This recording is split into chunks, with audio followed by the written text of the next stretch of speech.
The next bill we have is Senate Bill 85 by Senator Oyer. Senator, if you would like to endeavor to explain.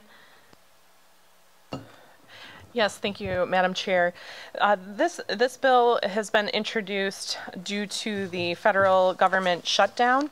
The U.S. Department of Labor has estimated that there's 1,900 impacted workers living in Rhode Island. And as that includes members of the U.S. Coast Guard, air traffic controllers, TSA agents, and others.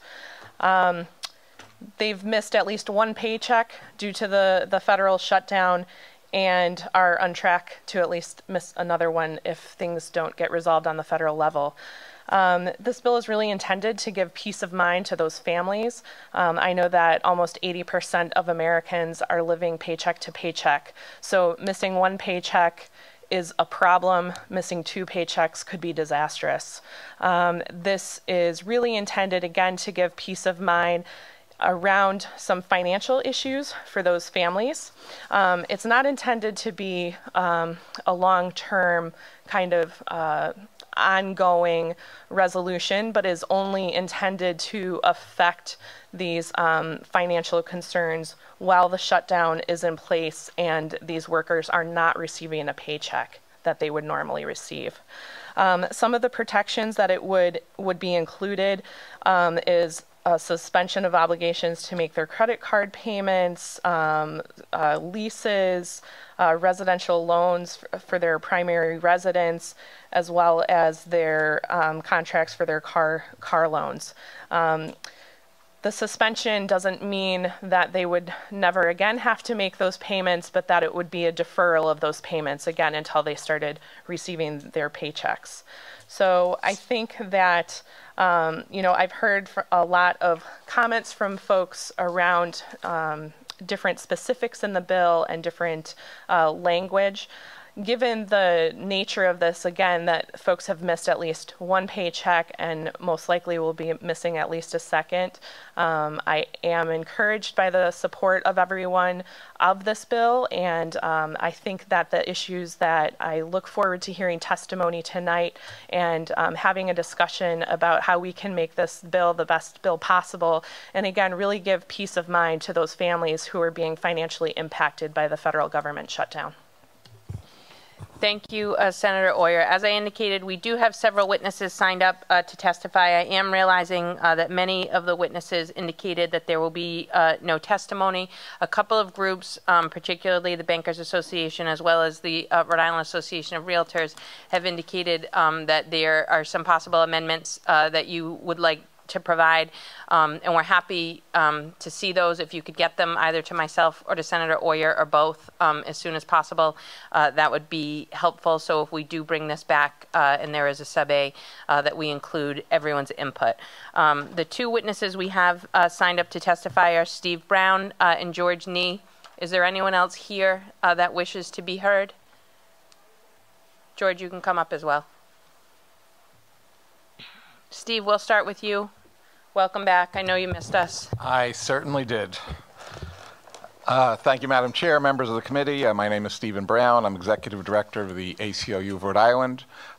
You have written testimony from us, so I will be very brief. We appreciate Senator Oyer's attempts to deal with a very significant issue for, as she indicated, a lot of Rhode Islanders. We do have one particular amendment to offer that's in our written testimony, and that is a suggestion that another financial obligation be suspended during the time of the furlough. And those are obligations that the state itself has imposed through fines and fees. I give the example of a driver's license suspensions based on the failure to pay traffic fines. Right now, Rhode Island law essentially makes it mandatory to suspend a license if you fail to pay your fines on time. We think that this is something clearly the General Assembly can correct. You're the ones who've created these fines and imposition. We hope you'll consider suspending them as well for the individuals who are harmed by this shutdown. I'll be glad to answer any questions. Thank you. Any questions? Senator Raptak. Steve, what about expanding this to folks have to pay property taxes in cities and towns? If you fail to pay a quarter of your property tax, probably across this whole state, the cities and towns charge 18% penalty for even missing one day, and that's a huge amount. So I'm not sure. I think we should also look at also those individuals that own a home that have to pay a property tax or any type of tax. I think we should try to even expand. I'm just trying to get your thoughts on that. I agree. Senator There actually is a Raptakis, separate. there is a separate bill introduced by Senator Conley that's being heard in finance that addresses exactly that. And I apologize for cutting you off, Yeah. but I did. You answered. Thank you. Any other questions or comments for Mr. Brown? Thank you. you. Mr. Nee, good evening and welcome. Thank you, Madam Chairwoman and members of the committee. On behalf of the Rhode Island AFL-CIO, we very strongly support this legislation. We'd like to thank Senator Oyer for putting it in and raising this issue before the Senate today. We have, as she mentioned, many, many people who are in this situation through no fault of their own. These individuals that are been furloughed and the ones that are going to work and not getting paid, in my opinion, are the adults in this whole situation. They have met their responsibilities.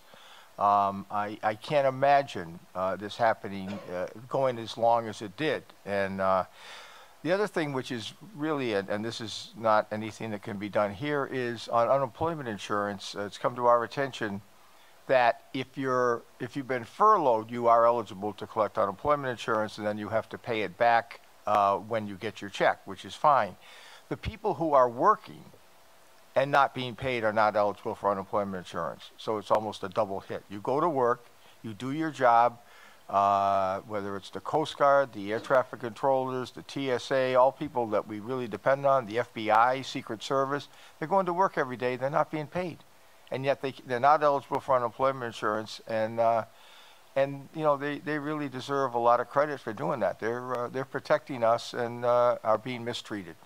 So again, thank you very much for bringing this issue up, and we urge a passage as soon as possible, because every day that goes by is another day of hardship for these families.